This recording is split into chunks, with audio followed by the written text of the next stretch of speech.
right. Well, good morning again. Another episode of Yes Way Jose, and I've got my compadre here. Is that the same kind of like a job description? I don't know. I like that I get a new nickname every episode. Well, kind of keeps things lively. It feels like you're getting a promotion. Yeah. So it keeps things fresh. Yeah. So Travis is my compadre here on the Yes Way Jose program, and we're glad to have you again. We have a great guest for you today. A lot of things that we do in our city is, some of those things we talk about. I go to a lot of classes for kids, and they go, "Well, what do you do as mayor?" Well, we got to have a good police and fire department. That's the start. And then we'll obviously have public works, and we have an admin, and we have obviously the sewer, which most people don't care about it until something bad happens. Yeah, then right. People are upset when bad things happen, it usually smells pretty bad. Yeah, so anyway, before we get going here this morning, Travis, would you tell us our email address? It's yeswayjosemail@gmail.com. Oh boy, I tell you, professional. I mean, that's professional. That's like major league stuff there. I try. I practice a lot. Just when I'm laying around at home, just laying home, you practice. Yeah, watching TV, and just yeswayjosemail@gmail.com. Wow. Yeah. Sounds like what a dedication you have. To Yeah, it's all good stuff. I do what I can. Well, I think you do a good job, man. Eli who?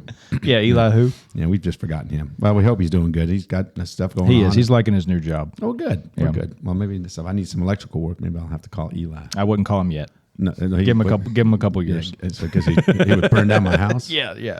Right now, his main job, I think, is going to the truck and getting tools for the other guys. Okay. I like my house. I don't want to lose my house. But anyway, good morning again. It's another great episode. We just want to make sure people always know we have shakers and movers. We talk about that. We talk about business people. We're going to actually talk to our fire chief here. Jody Craig has been with us a little over a year, and we're going to spend some time. Good morning, Jody. Good morning, Mayor. How are you, sir? I'm doing good. He's got his Cardinal stuff on, so he's good with me today. Those people that come in with the UK stuff. Ooh. I like those people better. Yeah, I know you do. Just my wife is a UK fan. I'm in a bad mood too. Pittsburgh lost. I saw that 33-31. Let's put that out there.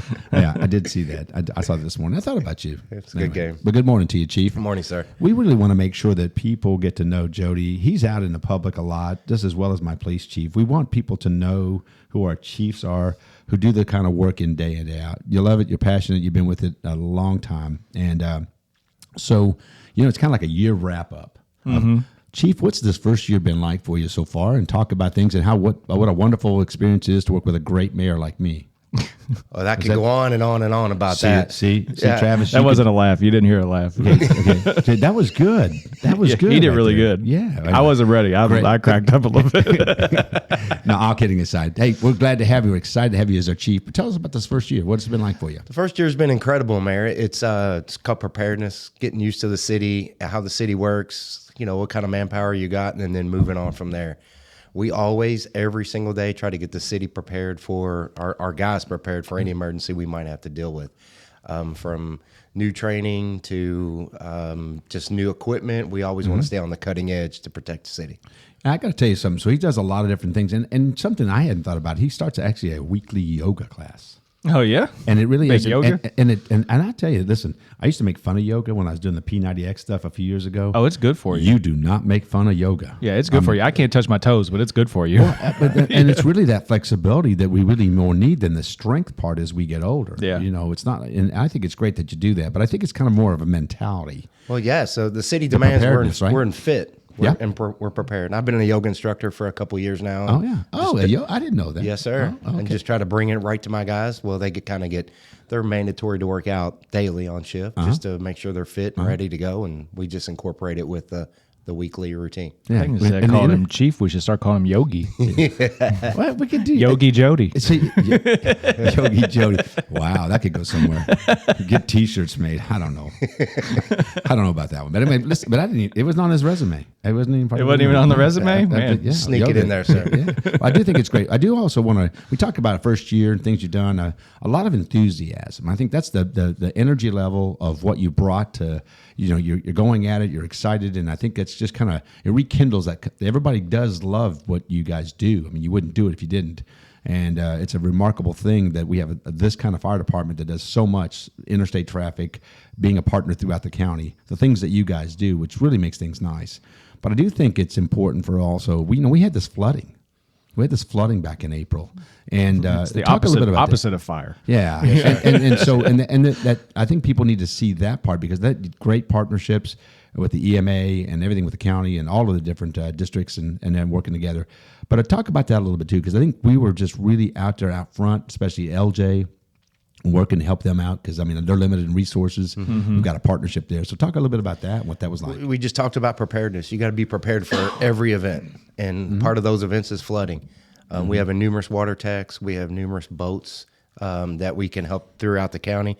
And you just said it best with the partnerships that we have. We want to make sure that every citizen of this county is taken care of, and that's what we did. We spread our resources all throughout the county, and we were prepared for it. We rescued about 100 and over 150 people throughout that event. I was going to say, were you having to like go on the boats and like people who were just trapped at their house? Sir. Yes, sir. They were either cut off, or we went door to door just to make sure everybody was okay throughout that event. Yeah, and it's for most people. I mean, when people don't get it, water's very dangerous in so many ways. I mean, it's comparable. Even when we think about fire sometimes, but it has its own strengths, especially floodwater too, because not only is it dangerous like power wise, but it's also just dangerous sanitation wise. It's just sneaky too. At dark, you can't see the depth of it. You can't see how big it is, so you just got to be. You don't know what's in there. What's whipping through the current. And so one of the things we talked about that flooding, we also talked about our new toy. Talk about our new toy, the 100-foot bucket. Yes, sir. We took delivery of a 105-foot tower last year. So a lot of capabilities. We have a 100-foot ladder truck. We have a 100-foot bucket now. And all that does is gives us flexibility to a lot of things. We can put people on roofs faster. We can deliver a lot of more gallons per minute in the event we have a large fire. But yeah, it's just flexibility with the equipment that we have. And it's really cool. This, if I'm not, I may not be describing this right, Chief, so correct me if I'm wrong, but this apparatus actually can be turned a little, it can be tilted to the side so that the bucket, instead of going straight up, go across water features, or water areas where they can actually rescue.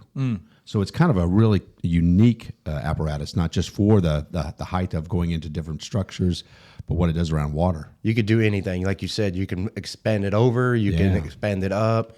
It's just incredible what we can do with it. You can set it on top of a building. You can bring all kind of equipment up. It saves more manpower. Yeah. Also, you can put all that stuff up there instead of carrying all that up the ladder. Yeah. Another thing I want to bring up, the aquatic center. Oh, there you go. I had to bring it up. There's like ding, ding, ding, ding, ding. I have to bring it up like aquatic center. I want people to know about that, but we talk a lot about that in the sense of the growth of the city, right? So obviously, as we grow as a city, our fire department, police department, all these departments have to grow with that. And for us, I guess right now it's the question is the next 2 to 5 years, where's that next station? That next station is, we're looking at that south of that 245 Preston area. Whatever kind of piece of land, we're just looking to protect those citizens.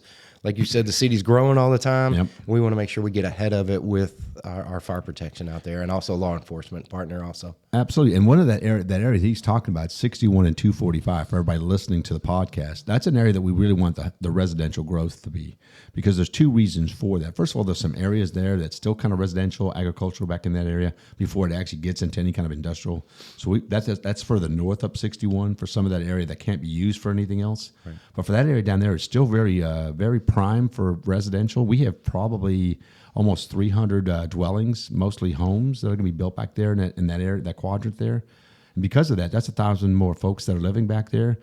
The nice thing about it is not a water issue because it's not in a floodplain. Second of all, you're building houses. And third, you can actually come off exit 112 to go north and south on 65. And so that makes it more, because our traffic is always going to be there. We are talking to Frankfurt and Washington, D.C.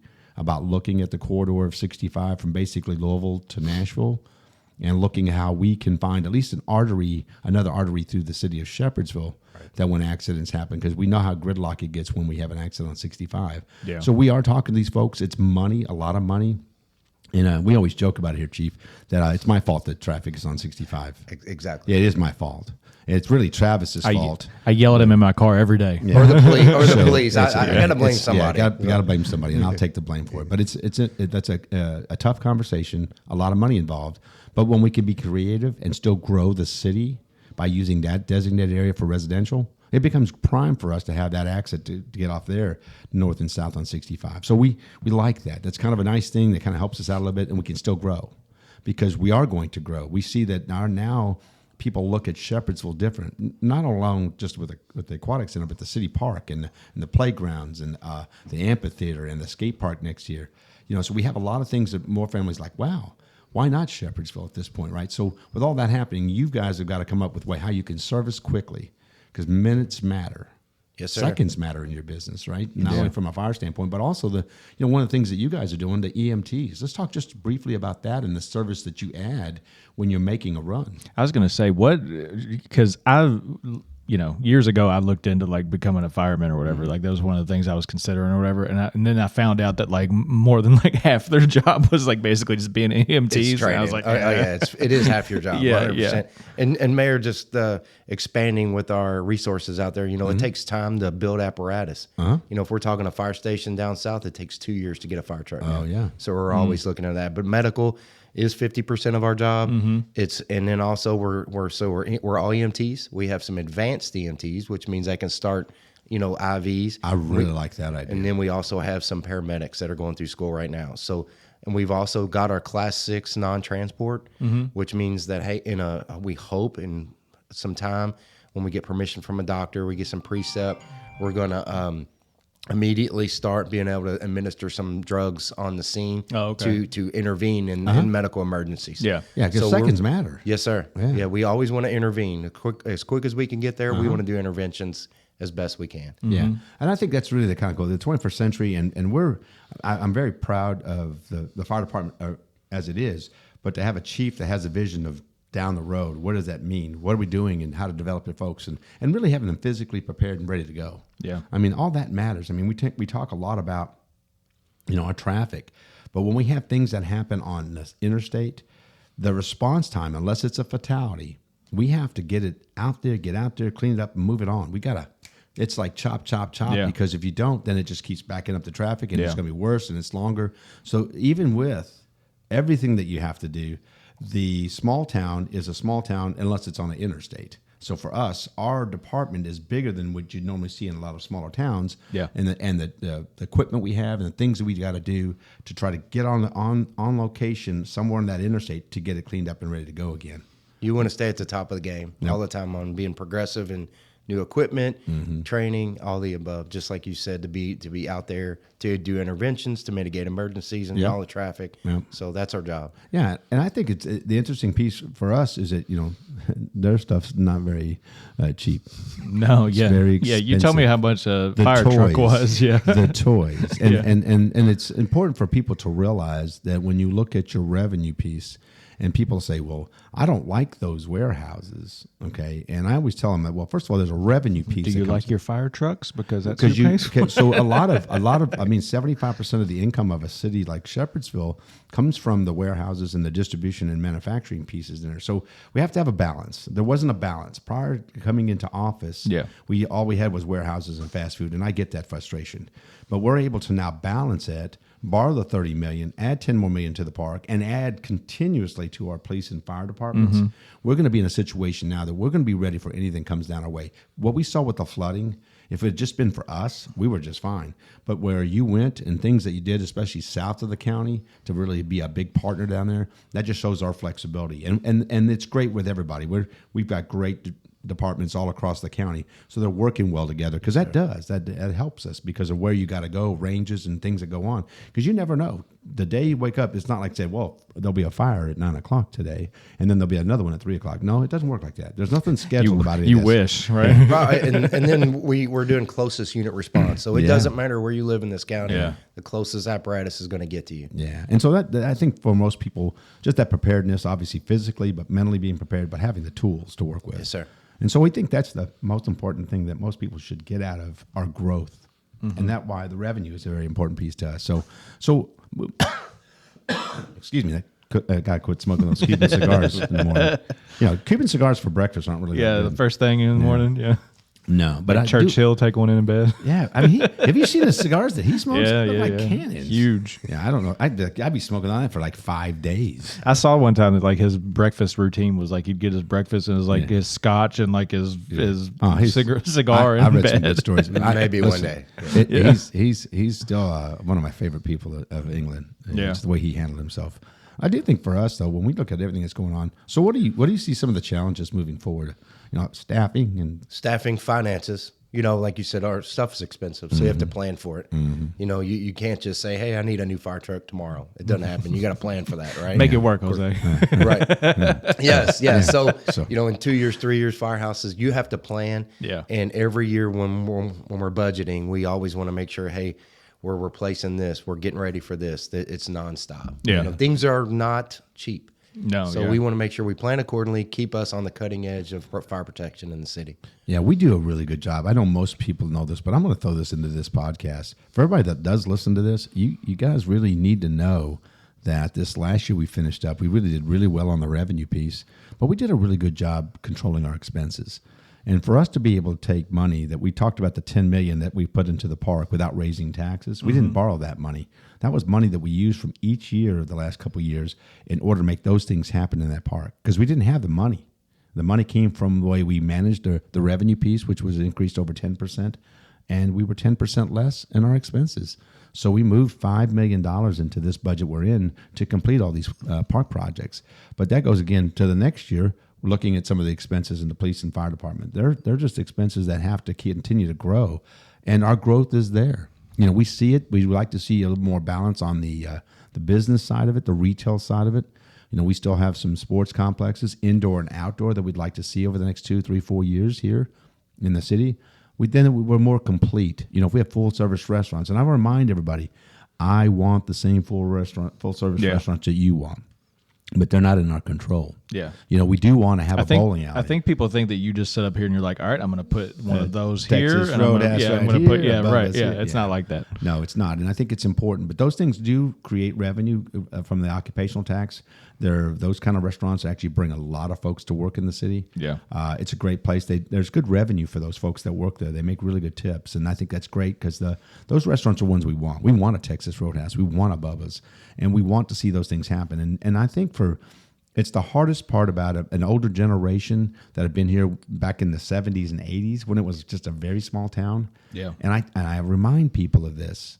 What did you think was going to happen when you put a major artery through the middle of your city and you're 15 minutes from UPS and the airport? Yeah. And so it's not that I don't, I'm considerate of it. I think the corridor, a mile on each side of the 65 is all going to be logistics. Mm-hmm. And then past that, there's some beautiful areas throughout the county that you can move to and still enjoy the countryside, but not along that corridor. It's going to be that because it's so important for business, but we're very attractive because of that. And that revenue is very important to us. It's sometimes it's a hassle, having an interstate running through your city and the accidents that happen and all the warehouses that people see, but they have to be able to balance that out. And there's people's personal feelings and opinions, and you've heard me say this. Those are nice, but facts matter. Right, yeah. When it comes to the growth of a city, you can't just always build everything on a playground. You've got to be able to be very conscious and be very good in your relationships with the business world if we're going to continue to grow the way we want to grow. But I do think I'm excited for things. I guess, Chief, I think, the biggest thing is staffing is always the preferred place to work. And I think what you do and your energy, I think your leadership has been great. I think people it seems like they really enjoy making the next step happen, right? Because that's what you got to think about. You can't worry. Today's gone. Yes, sir. Today's gone, everybody. What's happening tomorrow? And for you guys, there's always the challenges and stuff like that. And we do find out that, sometimes with the wintertime, and the less fortunate in our society and the things that they have to do to survive, sometimes create some of these fire situations that we see in our communities. Yeah, you're getting ready to come up to, change the clock, change your battery in your smoke detector. Yeah. Please give us a call. You want us to come out, we'll put new ones in, we'll check them, do whatever you need for that. But, be aware of how you're heating. Be aware, make sure you're using proper heating sources, extension cords, all those things. If you ever have any questions, let us know. We'll come out. So no kerosene heaters inside? No, sir. No kerosene heaters. kerosene. And no generators inside. Yeah, right. Yeah. It's really tough. Yeah. I mean, even with some of the portable heaters, they've got them to a point today that they're very safe. Most of them are electric now, but I guess if the power goes out, though, you got to figure that out. Yeah. So there's always challenges with that. But like I said, I'm excited. I think our fire department has just taken another level up, and that's obviously attributed to you and your leadership. And I think you're doing a great job with it. If you weren't a Steelers fan, I'd probably like you a little bit more. I have a great staff. Yeah, and I make them all Steelers fans. Yeah. So. Is that part of the policy?